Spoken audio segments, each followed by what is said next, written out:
Assalamu alaikum students, welcome to the 31st lecture of software design and architecture. We have almost finished our course over here. आज 31st lecture है, बस एक आध lecture और रह गया. तो I'm sure कि by now you would have a really good concept or idea of the design phase. पूरा हमने subject इस बात पे cover किया कि design क्या है और कैसे बनाना है, patterns क्या हैं, डायग्राम्स कैसे बनानी है. तो आई सिंसियरली डू होप कि आप लोग साथ साथ उसको प्रैक्टिस करते रहें, क्योंकि डिज़ाइन एक इस तरह की चीज़ है कि जो एक दफ़ा बनाने से हरगिज़ भी नहीं आती. सॉफ्टवेयर नेचर में ही एक दूसरे से फ़र्क होते हैं. एक सॉफ्टवेयर के लिए जो रूल्स होते हैं दूसरे सॉफ्टवेयर के साथ नहीं लग सकते, दूसरे सॉफ्टवेयर के रूल किसी तीसरे के साथ नहीं लग सकते. सॉफ्टवेयर फ़र्क होते हैं और आपको तब तक एक अच्छा डिज़ाइन नहीं बनाना आएगा जब तक आपने सफिशिएंट amount of time नहीं लगाया होगा, both in gaining the expertise and in doing the process. मतलब जब तक आपने इसको बहुत दफ़ा नहीं किया हुआ होगा तब तक आप एक अच्छा सॉफ्टवेयर नहीं बना सकते. ठीक है, और एक्सपर्टीज भी आपको तब भी मिलेंगी when you have spent quite a lot of hours in making these. तो आज फिर से बोल देती हूँ, प्लीज डू प्रैक्टिस. SDA बगैर प्रैक्टिस के नहीं होती. Please do practice. जितने आपको आर्किटेक्चरल पैटर्न्स कराए हैं, डिज़ाइन पैटर्न्स कराए हैं, UML की डायग्राम्स कराई हैं, वो सब इम्प्लीमेंट ज़रूर करें. ठीक है, हम लोग जो अभी पिछले कुछ लेक्चर से जो हम बात करते आ रहे हैं वो है पैटर्न्स की. ठीक है, डिज़ाइन पैटर्न्स इन पर्टिकुलर. पहले हमने क्या देखा था कि हमने आर्किटेक्चरल पैटर्न्स देखे थे और फिर we later shifted on to the design patterns. अब आर्किटेक्चरल पैटर्न्स क्या हैं कि वो सिस्टम लेवल एंटिटीज़ के ऊपर बेस्ड होते हैं. ठीक है, सिस्टम लेवल जितने भी हमारे पास कंपोनेंट्स हैं वो उनकी बेसिस के ऊपर क्रिएट किए जाते हैं. आर्किटेक्चर एक हाई एब्स्ट्रैक्शन वाली चीज़ है. ठीक है, वो एक सिस्टम को एक यूज़र के परस्पेक्टिव से वो आउटवर्ड लुकिंग होते हैं, सिस्टम को यूज़र के परस्पेक्टिव से देख रहे होते हैं, हायर एब्स्ट्रैक्शन के ऊपर देख रहे होते हैं. ठीक है, that's why they deal with the system level entities. वो system level entities, system level components उनको डील कर रहे होते हैं और जो छोटी निटी ग्रिटी डिटेल्स है उनसे उनका कोई कंसर्न नहीं होता. लार्जर बड़े बड़े कंपोनेंट्स क्या हैं, ये बड़े बड़े कंपोनेंट्स एक दूसरे की इंटरेक्शन में किस तरह काम करेंगे, that's what they focus on. ठीक है, डिज़ाइन पैटर्न्स का मकसद, इनकी इम्प्लीमेंटेशन उनसे बहुत फ़र्क है. क्यों इतनी ज़्यादा फ़र्क है? डिज़ाइन पैटर्न्स फोकस कर रहे हैं स्मॉलर कॉन्सेप्ट्स पे, क्लासेस के ऊपर. ठीक है, तो जो ऑब्जेक्ट ओरिएंटेड की क्लासेस हमारे पास होती हैं, हम उनके वेरियस पैटर्न्स हम उनके क्रिएट करते हैं, हम उनके ऊपर वेरियस ऑपरेशंस परफॉर्म करते हैं और उन वेरियस ऑपरेशंस के थ्रू जो है we create the actual design patterns. मकसद हाउएवर आर्किटेक्चरल और डिज़ाइन पैटर्न्स का साम है, बिल्कुल एब्सोल्युटली सेम है. ठीक है, and that being you have a problem from a particular domain and there is one accepted solution, a tried and tested solution that always works for a problem of that domain. ठीक है, आपके पास किसी एक domain का कोई एक मसला exist कर रहा है, इट्स ऑलवेज लाइक दैट कि इस वाली डोमेन के अंदर कोई ना कोई प्रॉब्लम एग्जिस्ट कर रहा है और उस प्रॉब्लम के पर्टेनिंग आपके पास एक ऐसा सोल्यूशन है जो ट्राइड एंड टेस्टेड सोल्यूशन है. आपके अलावा बहुत सारे और सॉफ्टवेयर इंजीनियर्स ने भी वो सोल्यूशन बनाया हुआ है, देखा. तो you are using that solution again. ठीक है, तो ये पैटर्न क्या है तो आर्किटेक्चर की बात करें तो पैटर्न भी एक आर्किटेक्चर का नाम ही है. एक तरह से तरीके कंपोनेंट्स अरेंज कर देने से एक आर्किटेक्चर ही बनता है. ठीक है, तो जब आर्किटेक्चरल पैटर्न्स की बात करते हैं तो हम क्लाइंट सर्वर एक आर्किटेक्चर है, लेयर्ड एक आर्किटेक्चर है. ठीक है, सेंट्रल रिपोजिटरी एक आर्किटेक्चर है. इसी तरह जब हम डिज़ाइन के अंदर बात करते हैं तो अडाप्टर जो है, अडाप्टर एक क्लास ही है जो दो क्लासेस के बीच में हमने क्रिएट किए. ठीक है, फकेड अगेन एक क्लास ही है. तो हमारे पास डिज़ाइन लेवल पे भी है तो कॉम्बिनेशन ऑफ क्लासेस है. ठीक है, उन क्लासेस की हमने कोई स्ट्रक्चरिंग इस तरह कर दी या उसकी कस्टमाइजेशन इस तरह कर दी कि वो एक स्पेसिफिक पर्पस सर्व कर रहे हैं, वो एक पर्टिकुलर तरीके से बिहेव कर रहे हैं. ठीक होगी बात. अच्छा, अब जो हमारे डिज़ाइन पैटर्न्स थे वो हमने शुरू किए अपने गॉफ से या गैंग ऑफ फोर पैटर्न से. और डिज़ाइन पैटर्न्स में हमने ये देखा कि इवन दो के पैटर्न्स और भी हैं, इनमें हमने ये देखा कि गॉफ पैटर्न्स को कॉफ इसलिए कहा जाता है क्योंकि इनके पब्लिशर्स जो हैं वो 4 ऑथर्स थे, ठीक है। तो design patterns need to be publish, जिस तरह हमने इवन आर्किटेक्चरल पैटर्न्स के लिए देखा था कि उनकी इंफॉर्मेशन हमारे पास अवेलेबल होगी, उनके कोई रूल्स अवेलेबल होंगे, उनके एडवांटेजेस डिसएडवांटेजेस मेंशन होते हैं, फिर हम उन्हें इस्तेमाल करते हैं। इसी तरह आइडेंटिकल हमारे पास डिजाइन पैटर्न के रूल्स भी हैं। एक डिजाइन पैटर्न को एज क्रिएट तो कोई भी कर सकता है, लेकिन व्हेन यू पब्लिश इट तो फिर मतलब आपने एक सर्टेन अमाउंट ऑफ टाइम या सर्टेन अमाउंट ऑफ डाटा के ऊपर बेस करके उसको एक पैटर्न की हैसियत दी है and then you publish it. फिर आपने ये जनरल पब्लिक के साथ शेयर किया कि दिस इज द पैटर्न। अच्छा, अब जब आपने ये शेयर किया या जो इसके पब्लिशिंग के रूल्स हैं वो क्या स्पेसिफाई करते हैं कि एक तो आप उसकी डिस्क्रिप्शन दें, पैटर्न का नाम क्या है, ठीक है, एडाप्टर पैटर्न, फिर उसकी डिस्क्रिप्शन दें। एडाप्टर पैटर्न जो है इंटरफेसेस को अडाप्ट करने के काम आएगा, ठीक है, एक थर्ड पार्टी के तौर पे। फिर आप उसकी प्रॉब्लम डिटेल दें, या तो डिस्क्रिप्शन के साथ ही उसकी प्रॉब्लम डिटेल दे दें या अलग से उसकी प्रॉब्लम डिटेल दे दें। फिर अलग से दे रहे हैं तो फिर उसके अंदर बताएं कि हमारे पास नए सिस्टम्स हो सकते हैं, पुराने हो सकते हैं, और उनके अंदर जो है इंटरफेसेस नॉन कम्युनिकेटिंग हो सकते हैं।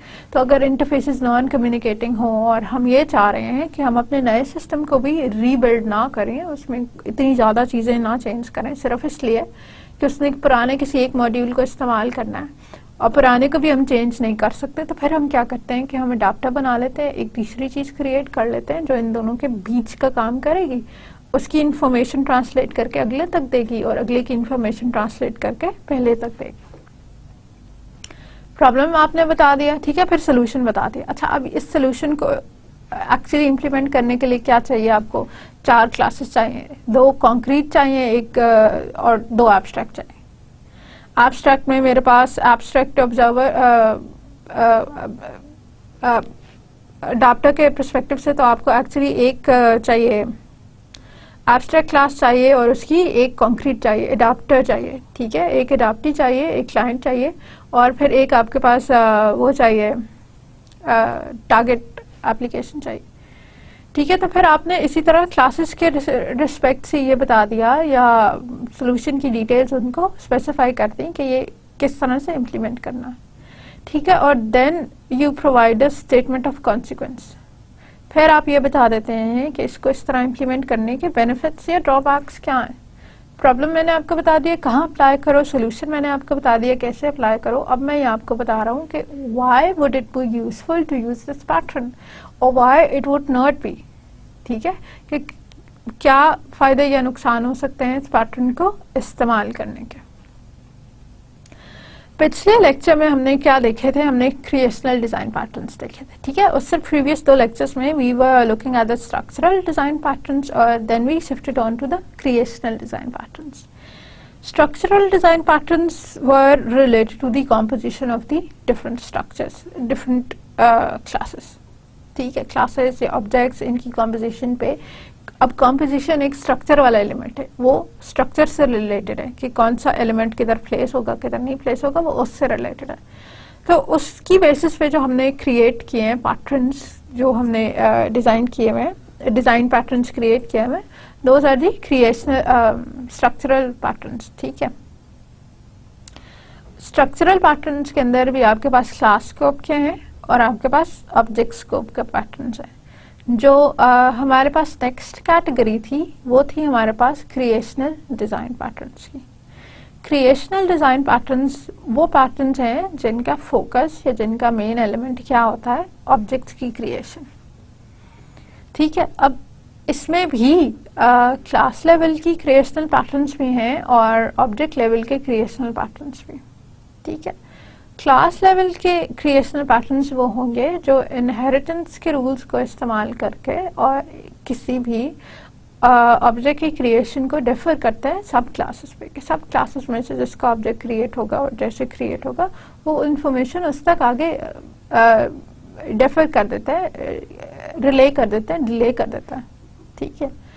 और ऑब्जेक्ट लेवल के वो हैं जो किसी दूसरे ऑब्जेक्ट को या अपने किसी ऑब्जेक्ट को वो किसी दूसरे ऑब्जेक्ट को ये इन्फॉर्मेशन डिले कर देते हैं, डिफर कर देते हैं कि इसका ऑब्जेक्ट कैसे क्रिएट होगा और कब क्रिएट होगा।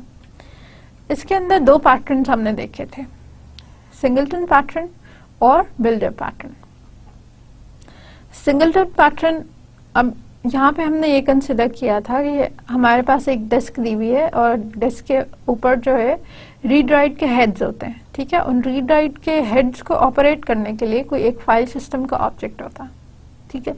फाइल सिस्टम का ऑब्जेक्ट फॉर एग्जांपल रिस्पॉन्सिबल है डिस्क पे राइट करने के लिए।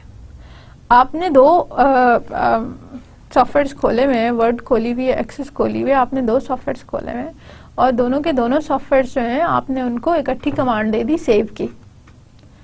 अब जब दोनों को इकट्ठी सेव की कमांड दे दी तो पहले जिसको मेमोरी फ्री मिली थी उसने एक साइड से लिखना शुरू कर दिया, ठीक है। और जो फर्स्ट फाइल का ऑब्जेक्ट है उसके प्रोस्पेक्ट में यही है कि आपके पास मेमोरी जो है वो एक पूरा क्लस्टर उसका फ्री है, ठीक है। That's how memory is accessed.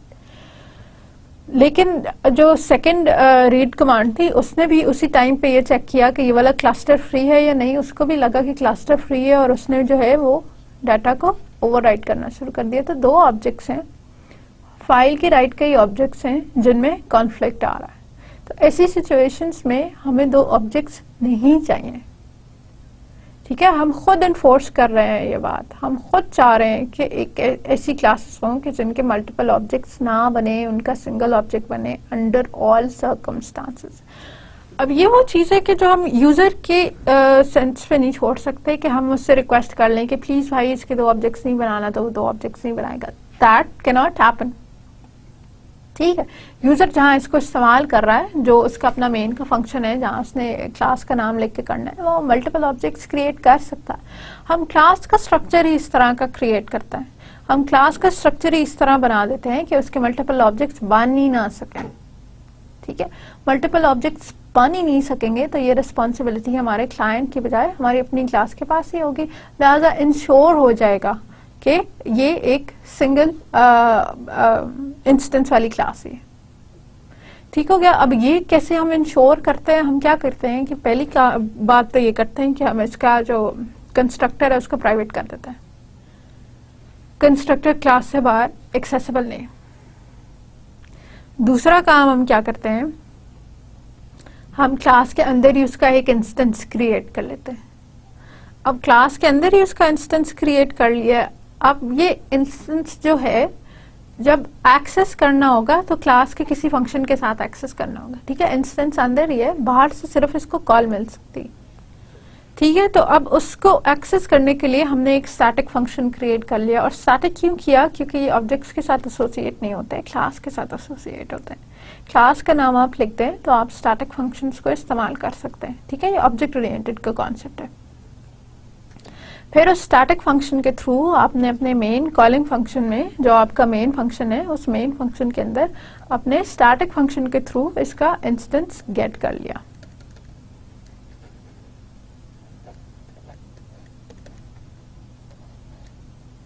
ठीक है। तो ये वाला काम हम कर रहे थे सिंगलटन पैटर्न के साथ। फिर जो दूसरा हमने पैटर्न पढ़ा था that was the builder pattern. अच्छा, अब बिल्डर पैटर्न में क्या था? बाय डेफिनेशन बिल्डर सेपरेट कर रहा था किस चीज को? कंस्ट्रक्शन डिटेल्स को रिप्रेजेंटेशन डिटेल्स है।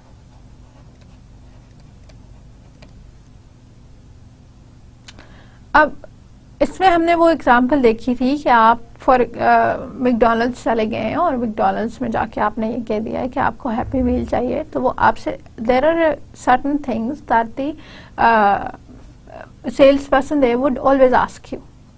वो आपसे सेंट्रल मील की डिटेल्स पूछेगा, वो आपसे हमेशा ड्रिंक का पूछेगा, वो हमेशा आपसे कोई डिजर्ट का पूछेगा, या फिर वो आपसे कोई टॉयज का पूछेगा कौन सा टॉय चाहिए। दिस ही ऑलवेज डू, ठीक है। इसके आंसर्स फर्क हो सकते हैं, कभी आपको एक चीज चाहिए, कभी दूसरी चाहिए, कभी कोई तीसरी चाहिए, ठीक है। अगेन जो है हमारे पास ड्रिंक की मल्टीपल वेरिएशंस हो सकते हैं, 3-4 कॉम्बिनेशंस हो सकते हैं। हमारे पास डिजर्ट के मल्टीपल कॉम्बिनेशंस हो सकते हैं, टॉयज के मल्टीपल कॉम्बिनेशंस हो सकते हैं, और आप किसी एक दिन में इनमें से कोई भी कॉम्बिनेशन इस्तेमाल कर सकते हैं, ठीक है। So these might be different, और उनकी बेसिस पे जो एंड प्रोडक्ट आपके पास आता है that would be different. Builder का काम ये है कि इस कंस्ट्रक्शन मेथड को आखिर के एंड प्रोडक्ट से, आखिर की प्रोडक्ट की रिप्रेजेंटेशन से अलग कर दें। ठीक है, कंस्ट्रक्शन प्रोसेस हर दफा एक ही जैसा, ये 4 स्टेप्स आपको हर दफा करने ही हैं। तो इस कंस्ट्रक्शन प्रोसेस को हम अलग करके किसी और क्लास के अंदर डाल देते हैं, किसी बिल्डर क्लास के अंदर डाल देते हैं, जो ये 4 प्रोसेसेस हर बार करती रहे, because these processes are not going to change. ठीक है, लेकिन जो एक्चुअल कंस्ट्रक्शन है दैट वुड बी डिफरेंट। ठीक है, that would be depending on कि आपने उसको चॉइसेस क्या दिए हैं, तो actual construction would be different. तो एक्चुअल कंस्ट्रक्शन जो है फिर ये हम किसी और क्लास में डाल देते हैं। अच्छा, अब कंस्ट्रक्शन फर्क है क्योंकि चॉइसेस फर्क है, तो ये एक क्लास से तो नहीं होगा। ठीक है, वरना तो वही बात हो जाएगी ना, फिर तो आप पहली दफा में ही दे देते। तो ये एक क्लास से तो नहीं होगा, ये एक सेट ऑफ क्लासेस के साथ होगा। ठीक है, 3-4 क्लासेस होंगी, 6-7 क्लासेस होंगी, और ये सारी क्लासेस जो हैं वो इस एक काम की तकमील के लिए इकट्ठे काम कर रही होंगी।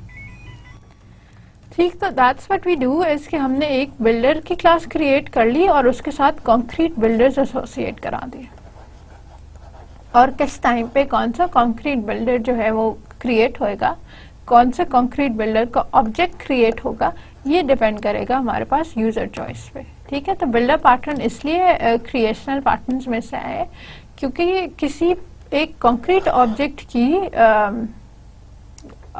क्रिएशन को सब क्लासेस के ऊपर डिफर कर देता है।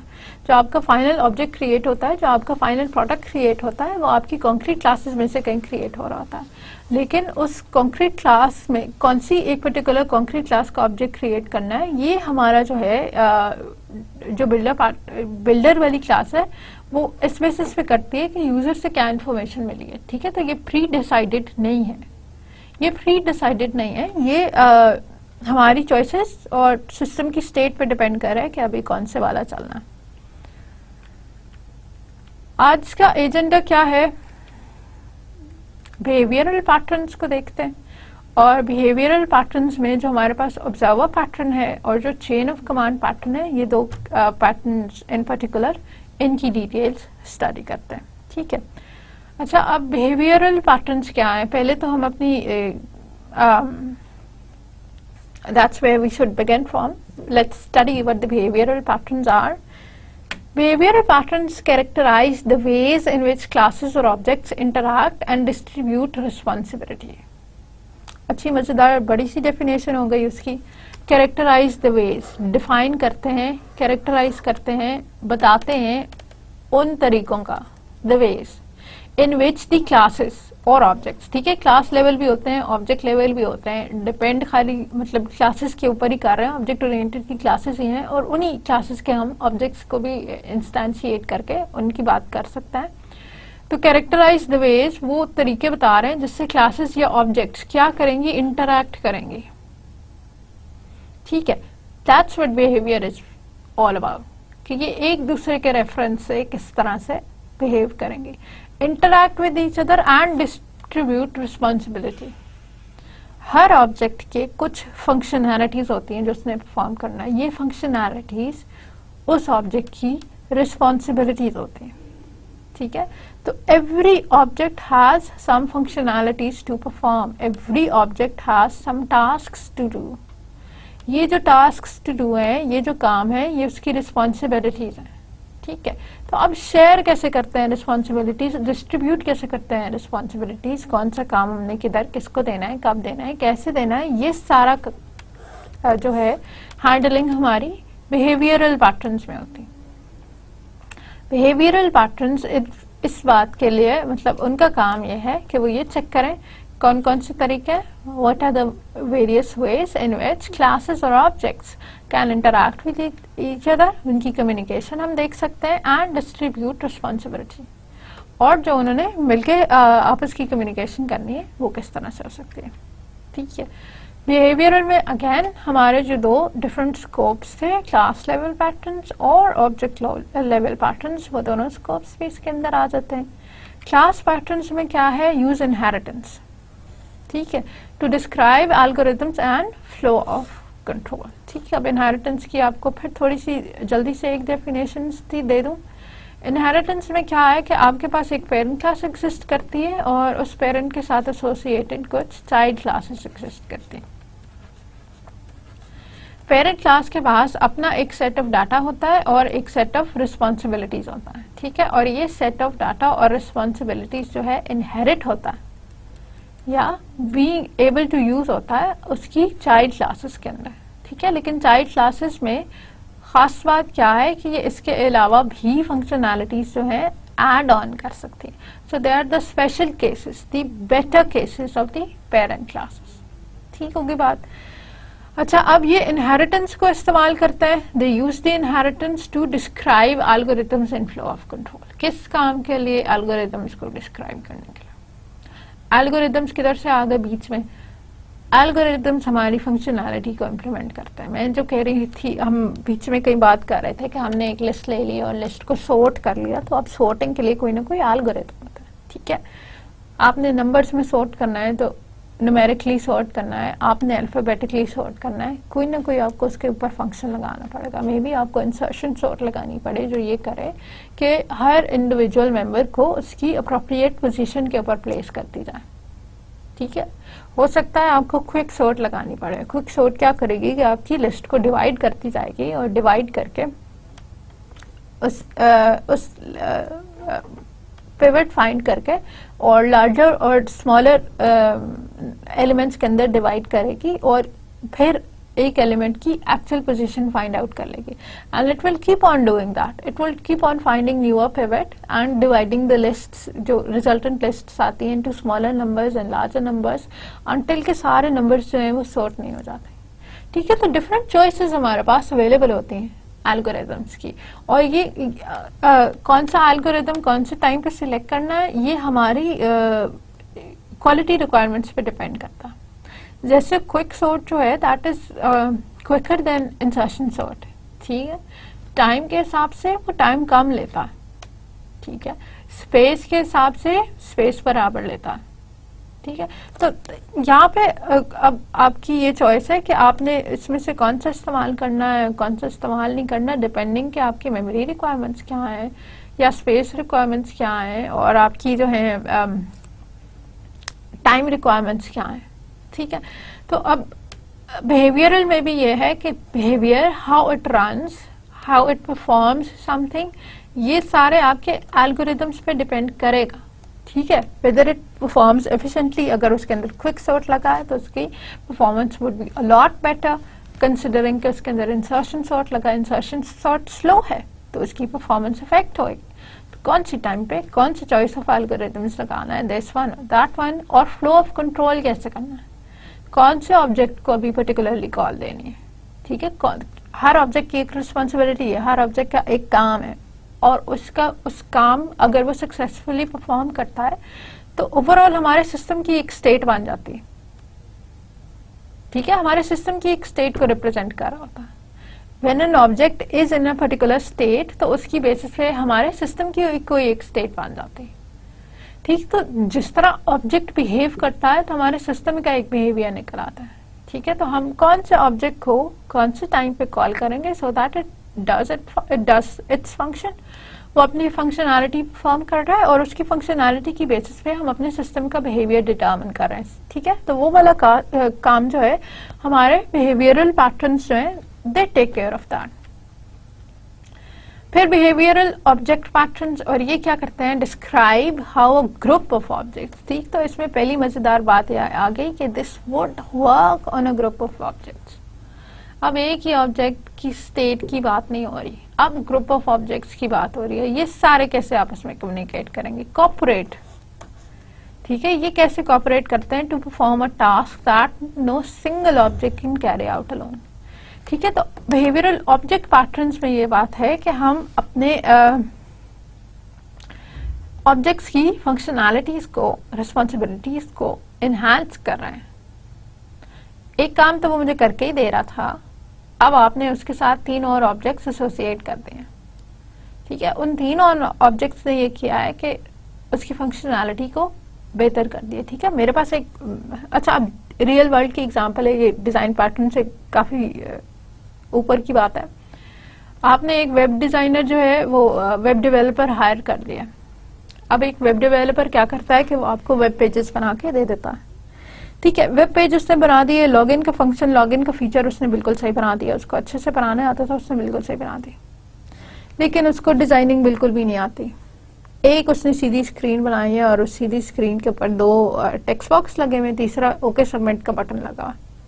काम तो बिल्कुल ठीक कर रहा है लेकिन काम पूरा नहीं कर रहा, ठीक है। अपना काम वो बिल्कुल ठीक कर रहा है लेकिन काम पूरा नहीं कर रहा। आपने उसके साथ एक और बंदा जो है वो डिजाइनर वाला भी एसोसिएट करा दिया, ठीक है। अब डिजाइनर वाले को ये पता है कि HTML में काम कैसे करना है, तो उसने ना पेज का ऊपर नीचे बहुत अच्छा सा स्ट्रक्चर बना दिया, कुछ उसने इमेजेस लगा दिए, कुछ टेक्स्ट बॉक्सेस के कलर्स इधर उधर वो चेंज कर, CSS बना दी, टेक्स्ट बॉक्सेस के कलर चेंज कर दिए, अलाइनमेंट सही कर दी, ऑल गुड। अब इसने भी अपना काम बिल्कुल सही किया है, पूरा किया, ठीक है। लेकिन ओवरऑल मुझे ये चाहिए था कि वो भी बन जाए और थोड़ी एस्थेटिकली प्लीजिंग भी हो।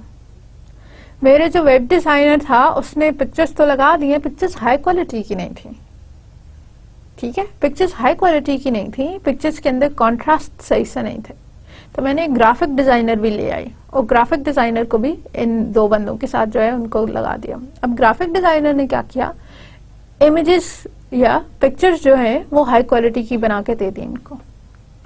उसने जो उसके रेजोल्यूशन के, पिक्चर की रेजोल्यूशन के, पिक्चर के कॉन्ट्रास्ट के, पिक्चर के कलर्स वाले प्रॉब्लम्स थे वो सारे सॉल्व कर दिए, ठीक है। फिर हमारे जो डिजाइनर वाला काम था वो भी बेहतर हो गया, वो काम बेहतर हो गया, तो इवेंचुअली हमारे डेवलपर का काम बेहतर हो गया।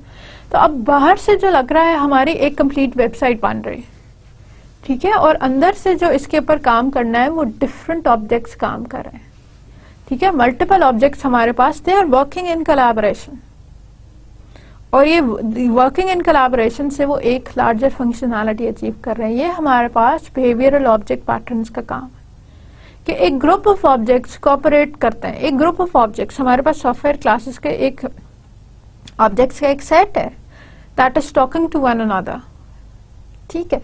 ये आपस की एक इनकी कोलैबोरेशन या कोऑपरेशन हो रही है और उससे वो काम परफॉर्म हो रहा है जो एक सिंगल ऑब्जेक्ट नहीं कर सकता, ठीक है। क्यों हम इनकी कोलैबोरेशन करा रहे हैं, ताकि हम वो काम परफॉर्म कर लें जो एक सिंगल ऑब्जेक्ट नहीं कर सकता। इसमें पहली एग्जांपल हमारे बिहेवियरल पैटर्न्स की, जो पहली एग्जांपल हमारे पास है that is the observer pattern.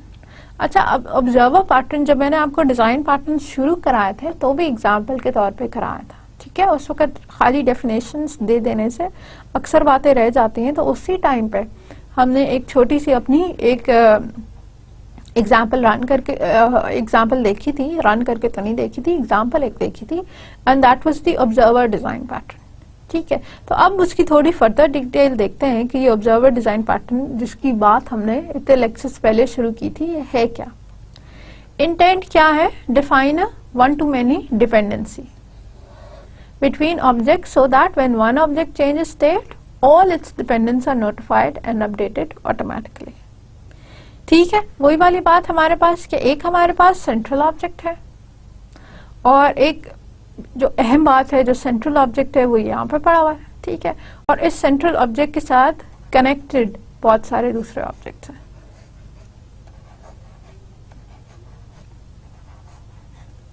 तो ये one two many dependency create हो रही है कि इन सारे दूसरे ऑब्जेक्ट्स की डिपेंडेंसी इस पे, ठीक है, इन सब की डिपेंडेंसी इस सेंट्रल ऑब्जेक्ट के ऊपर है।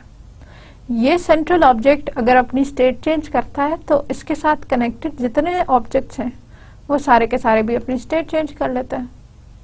If this remains same, they remain same, ठीक है। लेकिन इसमें कोई चेंज आता है खुद से तो उसका इसको कोई फर्क नहीं पड़ता, ठीक है। If one of the observers changes state, it does not affect the subject. तो अगर आपके पास जो है सेंट्रल के अलावा कोई ऑब्जेक्ट अपनी स्टेट चेंज कर लेता खुद ही के इंटरनल किसी प्रोसेस की वजह से, तो वो स्टेट चेंज बाकी सारों के ऊपर रिफ्लेक्ट नहीं होता। बाकी सारे उसके स्टेट चेंज की वजह से अपनी स्टेट चेंज नहीं करते। That's a one two many dependency, कि सारों की डिपेंडेंसी इस एक सेंट्रल आइटम पे। ये आपका मेजर या सेंट्रल आइटम है, ये वन वाला पार्ट है, दिस इज द अल्फा, ठीक है। और इसकी बेसिस पे जो है आपके मल्टीपल अटैच्ड कंपोनेंट्स हैं वो अपनी स्टेट को चेंज करते हैं जब भी ये अपनी स्टेट को चेंज करता है। One two many dependency between object so that one object changes state, यही वाला one object changes state, all it's dependents जो जो उस पर डिपेंड कर रहे थे they are automatically notified.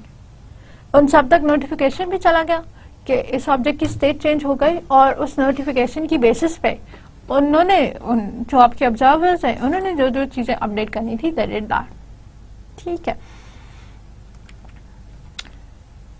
Encapsulate the core or common engine component in a subject abstraction and the variable or optional or user interface components in the observer hierarchy। ठीक, इससे कुछ समझ में आया? अब ये क्या कह रहे हैं, बात क्या है कि जो आपकी कोर फंक्शनैलिटी है, जो आपकी इंपॉर्टेंट चीज है, that your system would not work without, जो कोर फंक्शनैलिटी है उसको अपने सेंट्रल एस्पेक्ट के अंदर डाल दें, ठीक है। इसको क्लियर करके दोबारा बना देती हूँ।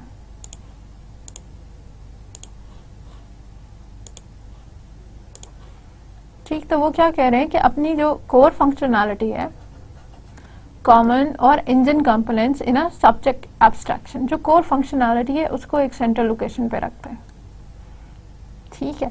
और इस सेंट्रल लोकेशन को हमने कह दिया है कि ये हमारी सब्जेक्ट है, ठीक।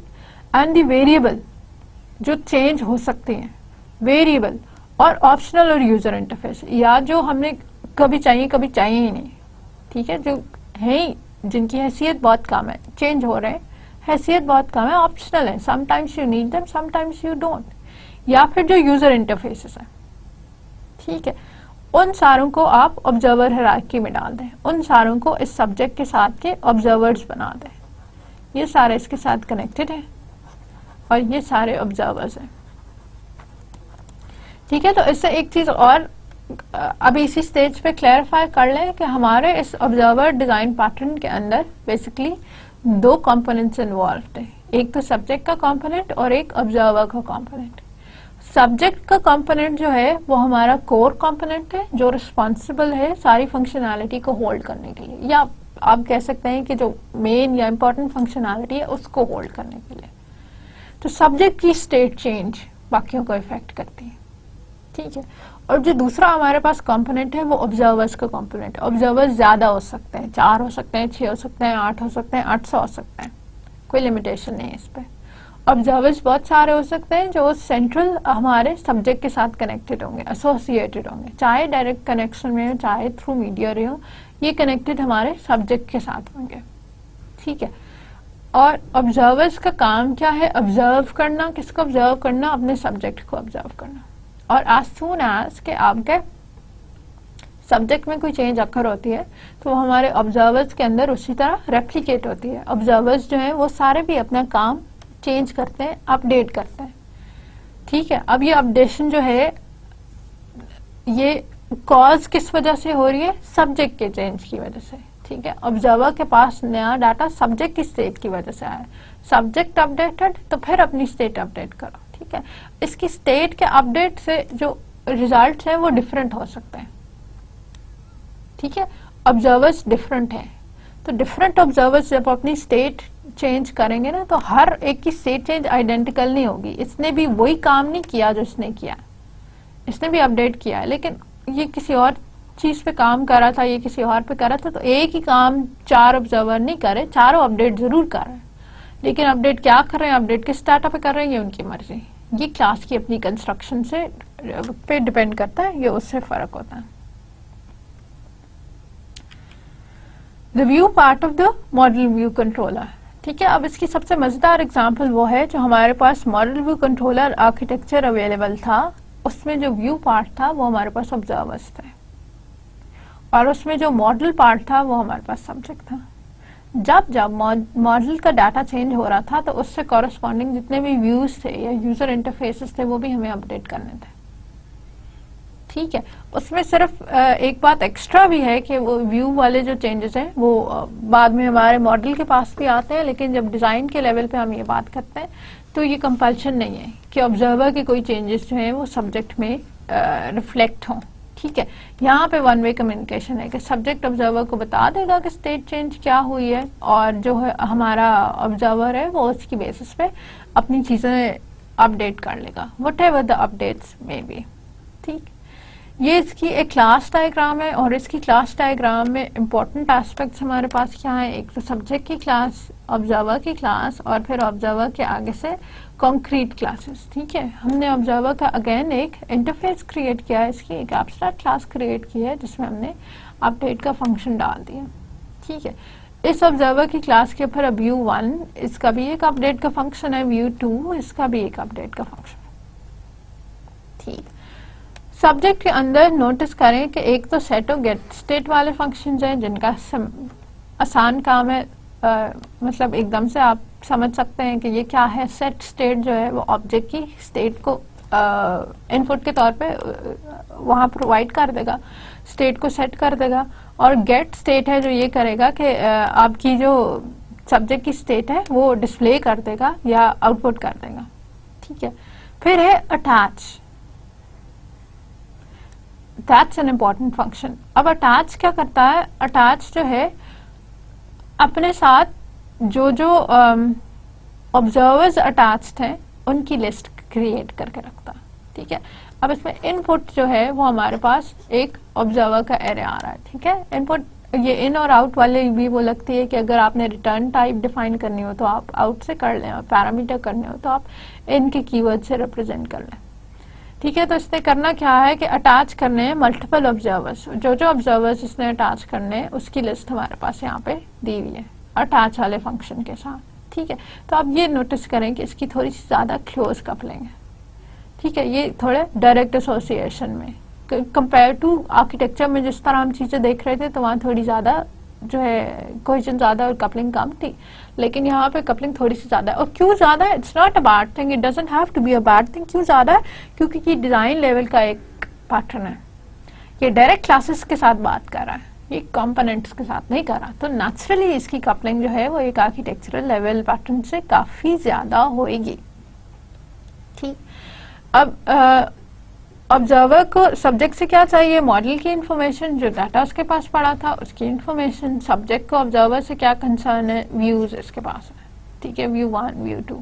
ठीक है, ये अब अगेन इनहेरिटेंस रिलेशनशिप में ऑब्जर्वर आपके पास एब्स्ट्रैक्ट है, view1 और view2 जो है वो आपके पास कॉन्क्रीट है।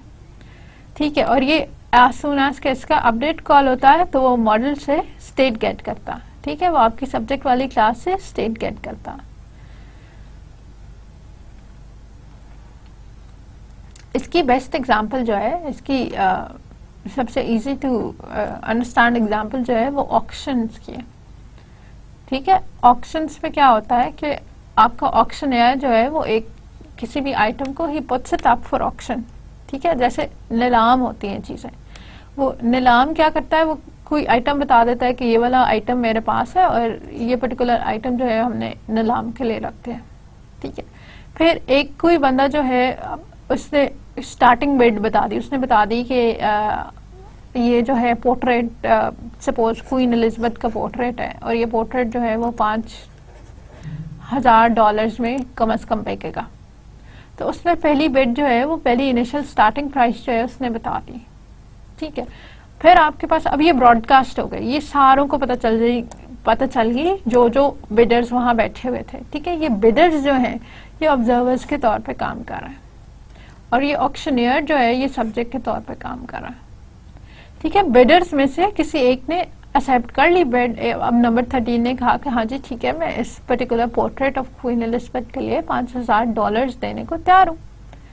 अब ये वाली जैसे एक्सेप्ट बिड हुई तो इसमें हमारे सब्जेक्ट तक कोई इन्फॉर्मेशन चेंज चली गई और उसकी बेसिस पे इसकी अपनी स्टेट भी अपडेट हो गई। ठीक है, 5,000 आ गए तो उसने कहा कि नहीं अब तो ये 7,000 की हो जाएगी। ठीक है, ये 7,000 की हो जाएगी। अगेन बिडर्स तक ब्रॉडकास्ट हो गया, उसने मुझे सब कह दिया कि 7,000 में कोई है, कोई 7,000 में खरीदेगा। सारे बिडर्स तक ये इन्फॉर्मेशन पहुंच गई। अब बिडर्स की मर्जी कि इनमें से अगेन कोई बिडर खड़ा होकर ये कह देता है कि हाँ जी आई एम विलिंग टू पे $7,000 फॉर दिस पर्टिकुलर पोर्ट्रेट। ठीक है, अगर कोई इस तरह का कर देता है तो फिर अगेन ये इन्फॉर्मेशन जो है हमारे सब्जेक्ट तक पहुंच जाती है।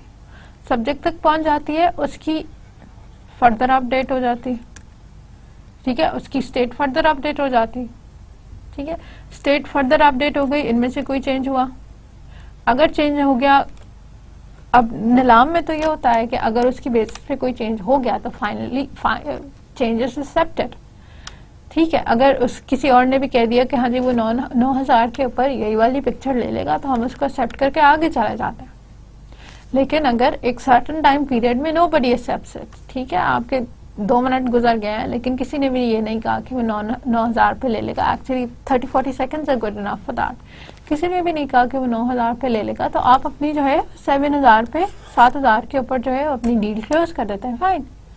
जिस जेंटलमैन ने कहा था कि वो 7,000 दे रहा है, this portrait goes to that particular gentleman.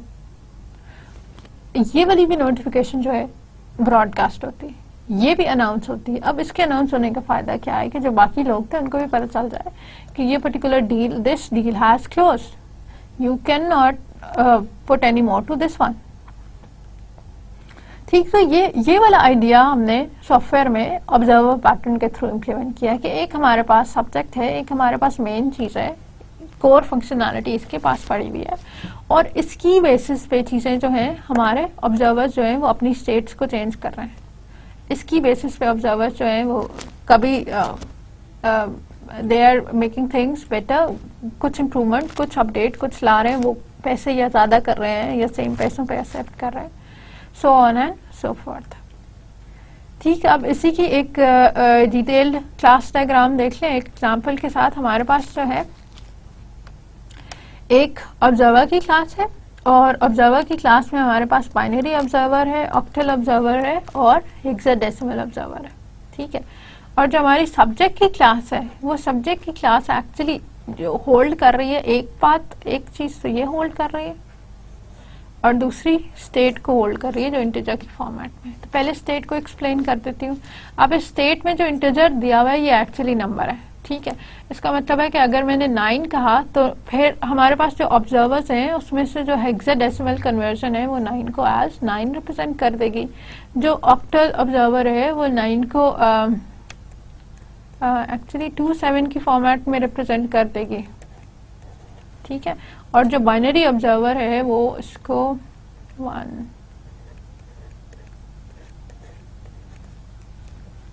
इस फॉर्मेट में 1001 की फॉर्मेट में रिप्रेजेंट कर देगी। 9 को चेंज कर दिया, 9 को फॉर एग्जांपल हमने कर दिया 16 कर दिया, ठीक है। अब 16 कर दिया, बाइनरी कन्वर्जन के अंदर क्या हो गया, A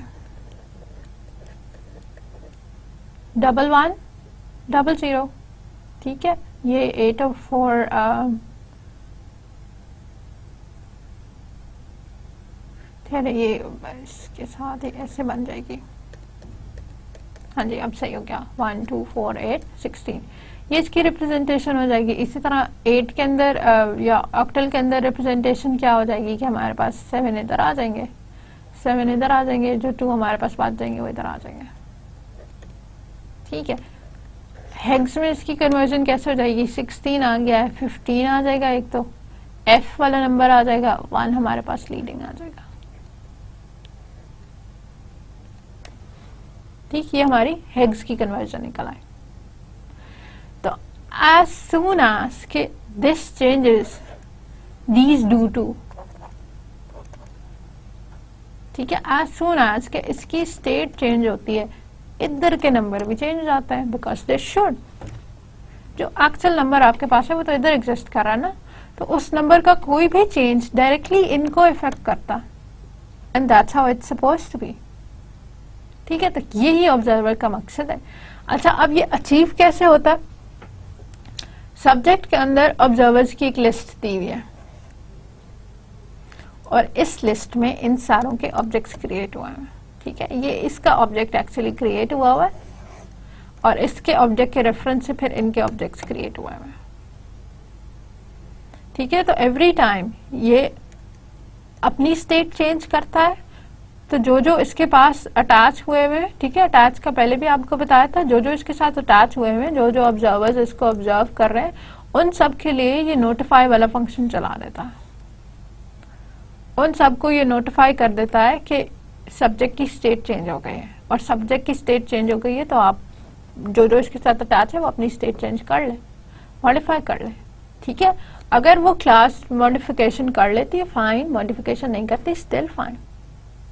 how you respond to that update command is the class's own responsibility. ठीक है, वो क्लास की मर्जी है, क्लास की अपनी जिम्मेदारी है कि वो उस अपडेट कमांड के, नोटिफिकेशन कमांड के रिटर्न में कैसे अपडेट करता भी है या नहीं करता। इस तरह के भी कोई इवेंट्स हैं कि जो ब्रॉडकास्ट होते हैं तो उस पर्टिकुलर क्लास ने उनके रिस्पांस में कोई एक्टिविटी परफॉर्म करनी ही नहीं है। ठीक है, अब जो सेकंड हमारे पास पैटर्न है, आई होप कि ऑब्जर्वर आप सबको क्लियर हो गया। जो सेकंड हमारे पास पैटर्न है जो आज हमने करना है, that is the chain of responsibility pattern. Chain of responsibility pattern, अब अगेन इसके नाम से क्या समझ में आती है? चेन ऑफ रिस्पॉन्सिबिलिटी क्या करता है कि आपके पास एलिमेंट्स की एक पूरी चेन दी हुई है, एलिमेंट्स की एक कलेक्शन दी हुई है in the form of a chain. ठीक है, और हमारा जो है क्लाइंट एज सून एज के रिक्वेस्ट पुट करता है तो हम उसकी रिक्वेस्ट को अपनी चेन में प्रोपोगेट करते रहते हैं। प्रोपोगेट कब तक करते रहते हैं? जब तक कि वो रिक्वेस्ट फुलफिल नहीं हो जाती, जब तक कोई ना कोई ऑब्जेक्ट जो है उस रिक्वेस्ट पे रिस्पॉन्ड नहीं करता और उस रिक्वेस्ट पे रिस्पॉन्ड करके कोई ना कोई अप्रोप्रिएट रिजल्ट हमारे क्लाइंट को प्रोवाइड नहीं करता। ठीक है, तो क्या है हमारे पास चेन ऑफ रिस्पॉन्सिबिलिटी में? हमारे पास प्रोसेसिंग एलिमेंट्स की या एलिमेंट्स की या क्लासेस की या ऑब्जेक्ट्स की एक पूरी चेन एग्जिस्ट कर रही है, उनकी एक कलेक्शन एग्जिस्ट कर रही है। ठीक है, और एज सून एज के क्लाइंट कोई एक आध रिक्वेस्ट पुट करता है तो वो हम request down the chain forward कर देते हैं, वो हम रिक्वेस्ट मल्टीपल प्रोसेसिंग एलिमेंट्स को फॉरवर्ड कर देते हैं। हर प्रोसेसिंग एलिमेंट्स का आगे से फिर अब ये काम है कि वो उसको खुद प्रोसेस करे, उससे होती है तो, और अगर उससे खुद प्रोसेस नहीं होती तो वो अगले प्रोसेसिंग एलिमेंट को देते हैं। ठीक है, तो ये रिस्पॉन्सिबिलिटी नेक्स्ट नेक्स्ट नेक्स्ट पे तब तक भेजते रहो जब तक क्लाइंट ने जो इनिशियल रिक्वेस्ट की थी वो रिक्वेस्ट पूरी नहीं हो जाती। ठीक है, तो जब तक क्लाइंट की दी हुई रिक्वेस्ट कंप्लीट फुलफिल नहीं हो जाएगी तब तक we will keep on forwarding this request to next users. Intent क्या है? Avoid coupling the sender of a request to its receiver by giving more than one object a chance to handle the request. ठीक है, अब इसमें क्या है? Avoid coupling sender of a request to its receiver. ठीक है, इस तरह से नहीं है कि आपके पास एक sender of a request है और एक receiver है और हर बार इस तरह से हो रहा है कि हमारी वो पर्टिकुलर रिक्वेस्ट वो एक ही रिसीवर जो है वो फुलफिल कर रहा है। जब जब यहाँ से रिक्वेस्ट आती है यहीं पे फुलफिल होती है। नुकसान क्या है इसका कि अगर बहुत ज्यादा रिक्वेस्ट्स आ रही हैं तो वो एक ही उसके पास जा रही हैं। ठीक है, एक ही सर्विस प्रोवाइडर के पास जा रही है। That would overwhelm your service provider. तो हमने क्या किया कि ये वाली कपलिंग रिड्यूस कर दी।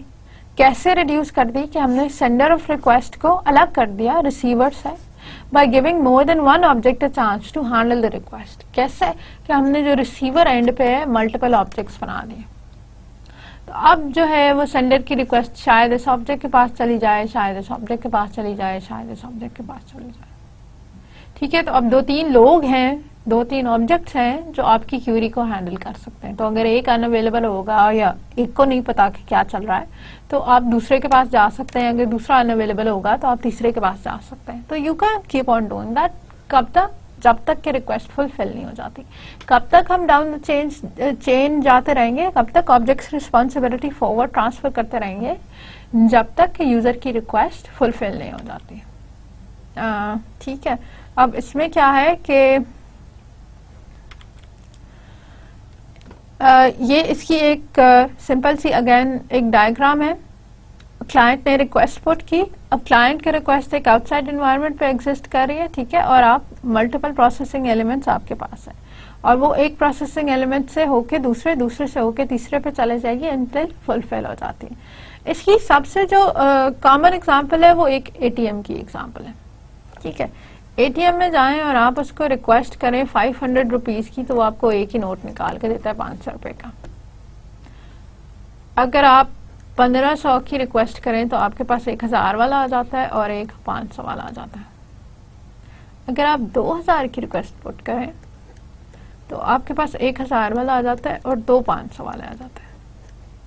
इसी तरह अगर आप 4000 की रिक्वेस्ट पुट करें तो 1000 वाले जो हैं 3 आ जाते हैं और 2 500 वाले आ जाते हैं।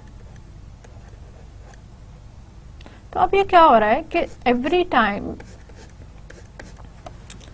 यूजर एक अमाउंट उसके अंदर प्लेस करता है, पुट करता है, फीड करता है कि 1500 चाहिए, 2000 चाहिए, तो सबसे पहले वो लार्जेस्ट डिनोमिनेटर में ब्रेक होता है, ठीक है। वो ये देखता है कि 4000 में से लार्जेस्ट कितने निकल सकते हैं, 4 निकल सकते हैं, 4000। फिर उन 4000 में से जो स्मॉलेस्ट जो है वो 3 को वो डिस्पेंस कर देता और जो लास्ट है उसको स्प्लिट कर देता, ठीक है।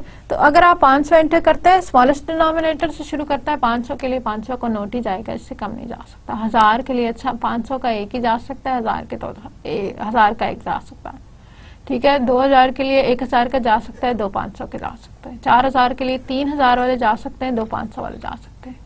तो अब ये एक ही ऑब्जेक्ट, 1000 वाला ऑब्जेक्ट काम नहीं कर रहा, 500 वाला ऑब्जेक्ट भी कर रहा है, ठीक है। हमारे एटीएम्स, पाकिस्तान वाले एटीएम्स का तो मसला है 500 से छोटा ये नोट निकाल के नहीं देते, वरना बाहर तो इस तरह से होता है कि आपके $50, $20, $5 वाले नोट्स भी निकलते हैं। तो every time user puts in a request, वो रिक्वेस्ट जो है वो ब्रेक डाउन होती रहती है। 100 के कितने डिस्पेंस हो सकते हैं, फिर 50 के हो सकते हैं। अगर मैंने इस तरह की चीज दे दी है कि मुझे एक $105 चाहिए, तो वो चेक करेगा कि 50 के हो सकते हैं, नहीं 50 के तो हो नहीं सकते, 100 के बाद कोई 50 वाली बात तो रह नहीं गई, 20 के हो सकते हैं, नहीं 20 के भी नहीं हो सकते, फिर कौन से हो सकते हैं, अच्छा 5 वाले हो सकते हैं, 5 वाले हो सकते हैं, तो एक उसको 100 का नोट निकाल लिया, एक $100 का निकाल दिया और एक $5 का निकाल दिया, ठीक है। तो अब ये रिस्पॉन्सिबिलिटी है, ये हम डाउन द चेन देते जा रहे हैं, ये हम नेक्स्ट ऑब्जेक्ट को देते जा रहे हैं। और कब तक देते जाएंगे, जब तक फुलफिल नहीं हो जाते, ठीक है, जब तक पूरे 105 निकलने आते हैं, ठीक। इसीलिए एटीएम्स पे लिखा हुआ होता है कि आप जो है वो 500 के मल्टीपल्स में ही अमाउंट एंटर करें। आप अगर वहां 200 एंटर करते हैं या आप इस तरह 105 एंटर कर दें, तब वो आपको पैसे नहीं निकाल के देता, कहता है एरर है, ठीक है। पाकिस्तान के एटीएम्स जो है वो 500 से छोटा नोट नहीं डिस्पेंस करते, तो अगर आप 500 से छोटी कोई फिगर उसको दे देते हैं तो वो बता देते हैं कि दिस इज नॉट पॉसिबल। तो इसी तरह ऑब्जेक्ट्स पे भी सोल्यूशन की एबिलिटी तो है, हम डाउन द चेन चलते जाते हैं जब तक कि हम सोल्यूशन कंप्लीट नहीं कर लेते, फाइंड आउट नहीं कर लेते। The pattern chains the receiving objects together, ठीक है। इस पैटर्न में हमने रिसीविंग ऑब्जेक्ट्स की एक चेन बना ली, उन्हें इकट्ठा एक ग्रुप में रख लिया, and then passes any request message from the object to object until it reaches an object capable of handling the message, ठीक है। फिर जो मैसेज या रिक्वेस्ट आती है उसको ऑब्जेक्ट से ऑब्जेक्ट, एक से नेक्स्ट, नेक्स्ट से नेक्स्ट, नेक्स्ट से नेक्स्ट हम भेजते जा रहे हैं। कब तक, जब तक किसी एक ऐसे ऑब्जेक्ट पे नहीं पहुंच जाते जिसके पास ये एबिलिटी है कि वो इस रिक्वेस्ट को हैंडल कर सके, इस मैसेज को कंप्लीट फुलफिल कर सके, ठीक है। The number and type of objects isn't known prior and can be configured dynamically, ठीक है। ये जरूरी नहीं है कि आपको पहले से पता हो कि कौन कौन से ऑब्जेक्ट्स इसके अंदर इंटरैक्ट करेंगे। 105 है तो आपके पास 100 और 5 वाला करेगा, बाकी नहीं करेगा। 150 है तो 100 और 50 वाला करेगा, 20 वाला नहीं करेगा, ठीक है। 120 है तो अगेन अब 50 वाले की जरूरत नहीं है, 20 वाले की जरूरत नहीं है, 100 वाला 20 वाला करेगा, ठीक है। तो आप पहले से नहीं, आपको ये मालूम कि कौन कौन से ऑब्जेक्ट्स जो है वो इंटरैक्ट करेंगे और ये रन टाइम पे इनकी कॉन्फ़िगरेशन चेंज हो सकती है। ये इसकी एक जनरल क्लास डायग्राम है। क्लास डायग्राम में हमारे पास क्या है कि क्लाइंट जो है वो अपनी रिक्वेस्ट हैंडलर को भेजता है, ठीक है। हैंडलर के पास हैंडल रिक्वेस्ट के लिए दो से ज्यादा भी हो सकती है कॉन्क्रीट हैंडल्स हैं, ठीक है। ये कॉन्क्रीट हैंडलर्स जो है ये इसमें से इनहेरिट हो रहे हैं, तो ये इसकी हैंडल रिक्वेस्ट वाले फंक्शन को डिफाइन करते हैं, ठीक है। अब क्लाइंट की रिक्वेस्ट इसके पास जाती है, this is composed of all the concrete handlers, so it keeps on sending the request next forward until it finds an object जहां पे काम पूरा हो गया, ठीक, ये इसकी एक हम जल्दी से देख लेते हैं इसका कोड। हमारे पास हैंडलर H1 है, H2 है, H3 है। ठीक है, अब ये कॉन्क्रीट हैंडलर्स हैं। ठीक है, हमारी डायग्राम के पर्सपेक्टिव से ये हैं। और फिर H1 में सेट सक्सेसर H2 है और H2 में सेट सक्सेसर H3। इसका मीनिंग ये है, सेट सक्सेसर का मीनिंग ये है कि H1 के आगे H2 लगाओ। ठीक है, H1 के आगे H2 लगाओ और H2 के आगे H3 लगाओ। इस तरह हम चेन बना रहे हैं। ठीक है, हमने चेन क्रिएट करनी थी तो इस तरह हम चेन बना रहे हैं। फिर जनरेट एंड प्रोसेस रिक्वेस्ट। हमारे पास जो रिक्वेस्ट हैं वो इस फॉर्मेट में 2, 5, 14, 22, 18, 3, 27 एंड 20। ठीक है, ये हमारे पास 8, 9 नंबर्स हैं और ये नंबर्स जो है हमारी रिक्वेस्ट को रिप्रेजेंट कर रहे हैं। फिर हमने फंक्शन ये लगाया कि अब H1 को भेज दो सारी की सारी रिक्वेस्ट। ठीक है, क्योंकि हमारी चेन का स्टार्ट यहाँ से, चेन का स्टार्ट यहाँ से, तो जो पहला ऑब्जेक्ट है उसको तो सारी भेजो, फिर हम देखेंगे कि आगे कौन से ऑब्जेक्ट को भेजनी। H1 को सारी की सारी रिक्वेस्ट भेज दी। ठीक है, H1 में क्या लिखा है, उसने कहा कि अगर नंबर जो है, जब मेरे पास रिक्वेस्ट आएगी तो अगर रिक्वेस्ट जो है वो 0 से 10 के बीच में हुई फिर तो मैं उसको खुद ही हैंडल कर लूंगा।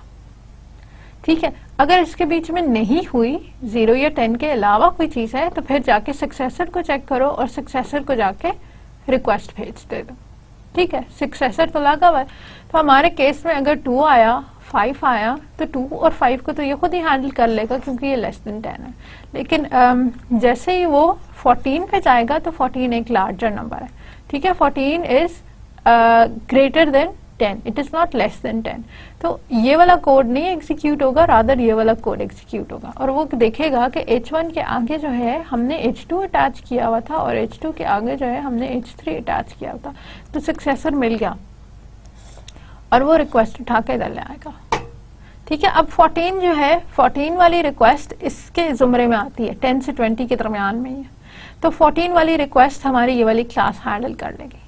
ठीक है, और ये वाली क्लास हैंडल अगर नहीं कर सकती, अगर इस तरह की थी कि 20 से भी बड़ा वर्ड है, जैसे यहाँ पे हमारे पास 22 है और 27 है, अगर इस तरह का कुछ आ जाता है तो फिर ये अपने आगे से सक्सेसर या H3 को भेज देगी। ठीक है, तो इसी तरह जो है कुछ काम ऑब्जेक्ट ने कर दिया जो वो हैंडल कर सकता था, he did his part of the job, और बाकी जो फर्दर डिटेल्स है उसके लिए उसने आगे किसी ऑब्जेक्ट को कॉल दे दी और ये देते रहेंगे कॉल, आगे के ऑब्जेक्ट्स तक ट्रांसफर होता रहेगा जब तक कि आपकी जो इनिशियल रिक्वेस्ट थी वो कम्प्लीटली फुलफिल नहीं हो जाती। ठीक हो गया, so that brings us to the conclusion of our today's lecture. ठीक है, आज हमने क्या किया, हमने बिहेवियरल पैटर्न स्टडी किए। ठीक है, इससे पहले हम क्रिएशनल पैटर्न्स भी देख चुके हैं और हम स्ट्रक्चरल पैटर्न्स भी देख चुके हैं। तो आज जो हमारी तीसरी कैटेगरी रह गई थी बिहेवियरल पैटर्न्स, वी स्टडीड दोस। अच्छा, बिहेवियरल पैटर्न्स क्या है, ऑब्जेक्ट्स के बिहेवियर्स को हैंडल करते हैं, उसको देखते हैं कि रन टाइम पे यूजर की कोई इनपुट लेके यूजर के किसी उस पे ऑब्जेक्ट्स किस तरह से बिहेव करेंगे। ठीक है, अभी इसके अंदर हमने 2 पैटर्न स्टडी के, एक ऑब्जर्वर देखा और एक चेन ऑफ कमांड देखा। अब ऑब्जर्वर में क्या है कि हमारे पास एक सेंट्रल एलिमेंट है या सब्जेक्ट है। ठीक है, उसको सब्जेक्ट की क्लास कहते हैं और उसके साथ अटैच्ड बहुत सारे और क्लासेस हैं जिन्हें हम ऑब्जर्वर की क्लासेस कहते हैं। और जैसे ही सब्जेक्ट की क्लास जो है वो अपनी स्टेट चेंज करती है, उसका डाटा किसी न किसी वजह से चेंज होता है, तो उस पर डिपेंडेंट जितनी ऑब्जर्वर की क्लासेस है उन सब की भी स्टेट चेंज हो जाती है, उन सब का भी डाटा चेंज हो जाता है।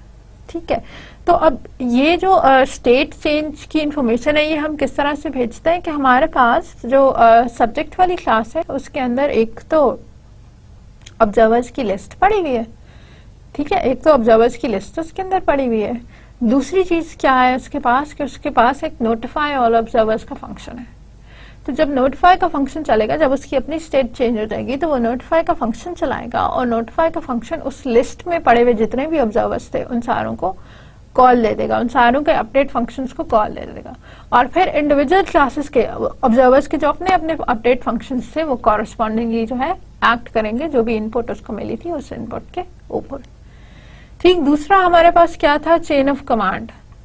अब चेन ऑफ कमांड में क्या होता है कि हमारे पास एक सीक्वेंस ऑफ या एक chain of processing elements exist कर रही है, ऑब्जेक्ट्स एग्जिस्ट कर रहे हैं और हम क्या करते हैं कि क्लाइंट से हमें जब रिक्वेस्ट मिलती है तो हम इस क्लाइंट की रिक्वेस्ट को डाउन द चेन सेंड कर देते हैं।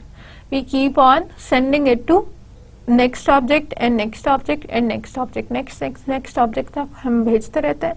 कब तक भेजते रहते हैं? जब तक के क्लाइंट की रिक्वेस्ट कम्प्लीटली फुलफिल नहीं हो जाती। एज सून एज के क्लाइंट की रिक्वेस्ट फुलफिल हो जाती है तो हमारी टर्मिनेशन हो जाती है, तब हमारा काम खत्म हो जाता है।